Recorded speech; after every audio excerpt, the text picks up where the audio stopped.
Kita ingin mengingatkan diri kita tentang sebuah peristiwa, kejadian dahsyat agung yang pernah terjadi kepada Nabi Muhammad SAW, yaitu Isra Mi'raj. Dan Isra Mi'raj adalah perjalanan istimewa Rasulullah dari Masjidil Haram ke Masjidil Aqsa hingga terus diangkat ke atas langit ketujuh. Kemudian Allah memberikan wahyu salat. Dan wahyu salat ini adalah mengikat antara kita dengan Allah. Al-ahdu baini wa bainana wa baina Allah, al-ahdu bainana wa bainal muslimin. Fi riwayat, dalam riwayat as-salat, al-hadits al-ahdu baini wa baina abdi as-salat wa man tarakaha faqad kafar. Yang mengikat antara kita dengan Allah adalah salat.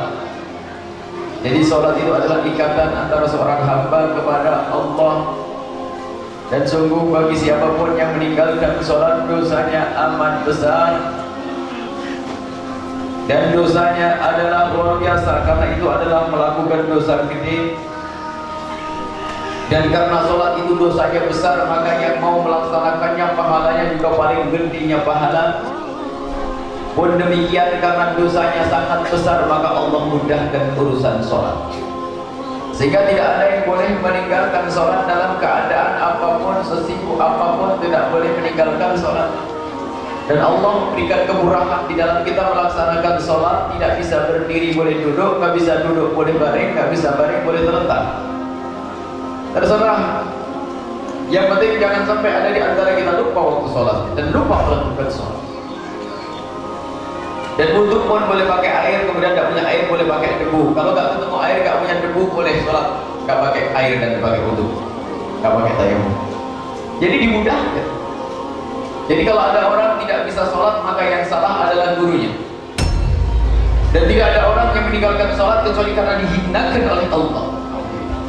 Jadi kalau ada orang susah melaksanakan sholat, itu nanti di dalam hadis Isra Mi'raj diceritakan nanti orang yang suka meninggalkan sholat itu kepalanya berat, dilempari oleh orang-orang sampai hancur berdarah, balik lagi, hancur berdarah, balik lagi. Mereka itu adalah orang-orang yang meninggalkan sholat wajib. Dan meninggalkan sholat dosa besar. Maka jangan sampai ada di antara kita yang mudah meninggalkan sholat. Takutlah kepada Allah dalam keadaan apapun. Maka tidak ada orang yang meninggalkan sholat kecuali memang orang itu dihinakan oleh Allah. Kenapa? Sholat itu gampang. Sholat itu ringan. Sholat zuhur 3 menit. Sholat subuh 2 menit. Dan kalau orang melakukan sholat, dia tidak menyunggi apapun di atas kepalanya, tidak menjinjing sesuatu apapun di tangannya, dan boleh di mana saja, tidak harus di masjid. Kecuali sholat berjamaah hendaknya dilakukan di masjid, di mana saja. Coba. Boleh dilakukan di mana saja. Coba.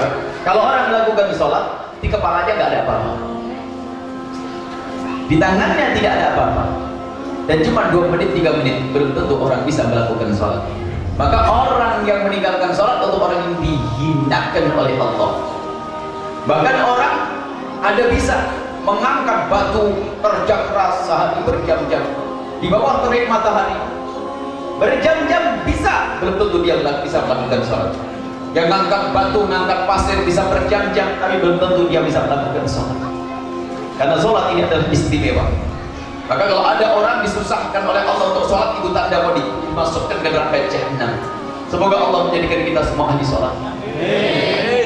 Dan kasihan orang yang meninggalkan sholat. Kasihan orang yang meninggalkan sholat. Begitu mudahnya sholat. Sholat itu adalah amal ibadah yang paling ringan, gak pakai modal.